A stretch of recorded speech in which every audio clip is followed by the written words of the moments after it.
gbajúmọ̀ olórin Fújì ni Alhaji Táyé Adébísí tọ́pọ̀ èèyàn mọ̀ sí Táyé Currency má ti sọ̀rọ̀ o.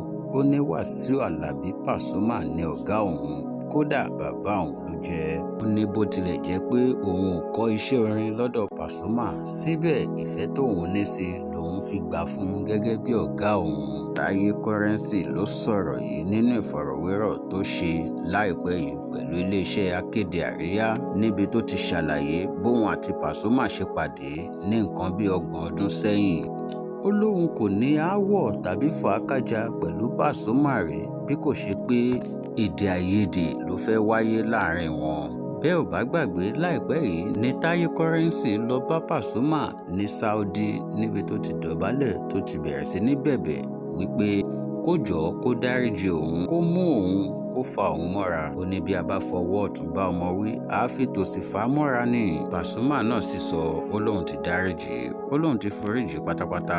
Nínú ìfọ̀rọ̀wérọ̀ náà, Táyé Currency sọ pé lọ́dún 1993 lòun pàdé Pasuma, tó sì ní látìgbà náà làwọn ti wà papọ̀. Ó lóun kò kọ́ṣẹ́ orin lọ́dọ̀ ẹ̀ bí kò ṣe pé ìfẹ́ tóun ní sí i gẹ́gẹ́ bí ẹni tó ní ìbọ̀wọ̀ fágbà, tó níwà ìrẹ̀lẹ̀. Ó lóun kì í ṣe onílù lẹ́yìn Pasuma, bẹ́ẹ̀ lòun kì í ṣe elégbè.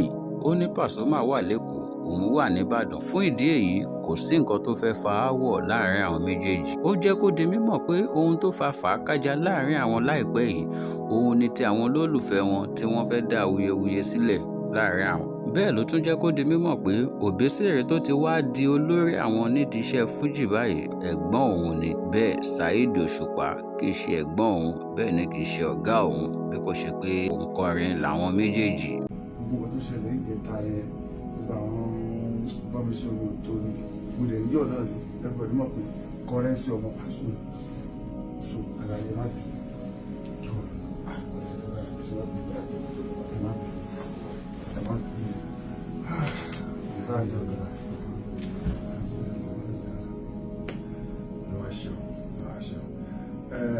ẹ̀yin yan wa ẹni bínú ẹjọ́ nǹkan tó wá ṣe gbogbo ọ̀la fẹ́, nǹkan tó wá ṣe yìí gbogbo wọn ni gbogbo wa ń dúró de wọn ni gbogbo wa fẹ́. Pàṣọ kì í ṣe Ọlọ́run bọ̀ torí pé mo jẹ́ mẹ́ńtọ̀ fún, torí pé Ọlọ́run ti ara mi gbé, ó máa dìde náà tẹ́lẹ̀. Ọlọ́run kan ní kó jọ́dọ̀ mi sọ̀kọ́ tí gbogbo yín wá ń wò ní káwọn ṣe máa já ara ẹni tó tara ẹ dìde ló máa rí fi bẹ́ẹ̀ ló máa sọ̀rọ̀ sí bẹ́ẹ̀ ló máa ṣe nǹkan tó gbà tẹ̀ wá ń ta. Ẹ̀yin PFC, ẹ̀yin Pasuma fans, ẹ̀yin tẹ́ kì í ṣe PFC náà tẹ̀ jẹ́ lólùfẹ́ Pasuma tẹ̀ wá ń ta ẹ̀ wò pé kò yẹ kó rí bẹ́ẹ̀. Ẹ̀yin Làgbésì náà tẹ́ wò pé kò yẹ kí Táyé ṣe bẹ́ẹ̀, tínú ń bí ẹ̀yin náà wà bẹ́ẹ̀. Sọ gbogbo ẹ̀ jùlọ àdúpẹ́ pé ti jẹta ẹ̀ kàn wá bí bàbá yà wá ṣeré ọmọdé ni ìyẹn ti lọ. Ẹ má bínú, ẹ má bínú Ọlọ́run, ẹ jọ̀ọ́ ẹ má bínú. Aláyé tó má bínú lọ́wọ́ pọ̀. Sáré bàbá ọ̀nàrẹ́bù àbábọ̀lá ní síwájú ẹ má bínú aláyé.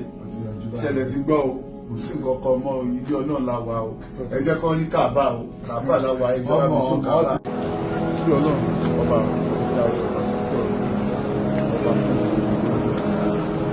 wọ́n gbé ẹ̀yin tẹ́ jẹ́ fáǹsì wa lọ́kùnrin lóbìnrin lónìí lálejò ní abroad ní Nàìjíríà. Mi ò dára sí Pàṣẹ, ọmọ Pàṣẹ mi ní ọmọ ìlú àbúrò rẹ̀ ní jẹ́ ọmọọṣẹ́ rẹ̀ ní jẹ́ ọ̀gá mi ní kápá níwà ní ìlú ìkẹsàn mi. Ẹjẹ́ kọ́rọ̀ ìtọ́, ẹjẹ́ kọ́rọ̀ ìdí náà sí ọ̀gá mi Alhaji Wàsíù Pasuma àti sọ̀rọ̀ ní ṣe ìṣèkúrẹ́sì ní kí ẹ̀wà láàrin wa ẹ má jẹ́ kó dá ìpàdé tó bá àfẹ́tì Pasuma ló àfẹ́tì mi tó bá àfẹ́tì máa fẹ́ àfẹ́lẹ́ kúrò ní tán kí lè fi dá mi àgbẹ̀mí wọn àti kàdá rẹ̀ ẹjọ́ tí wọ́n bá bí ẹ̀fọ́ ìdè ní ẹ̀yin tí fáǹsì Pasuma ní ẹ̀yin fáǹsì Pasuma ní lórí Currency ní ẹ̀fọ́ ìdè ní ẹjọ́ bá gbàgbé fọlọ́ọ̀bẹ yẹn wọlé àkájọ ìpínlẹ̀ Christian ní yẹwọlá tí sálẹ̀ wọlá ẹgbọ́lá sí ẹgbẹ́ mùsùlùmí ọgbọ́n láti ní mustapha ẹwọlá àti ẹjẹ́ ká gbàgbé ayélujára ìṣẹ̀lẹ̀ ọ̀hún ìdíbàdé ọ̀gá mi ni. Awikonko fún ìpínlẹ̀kè òtítọ́ àti àwíjàre. Ẹ tẹ̀lé wa lórí YouTube, Facebook, Instagram, Twitter àti TikTok pẹ̀lú www.awikonko.com.ng.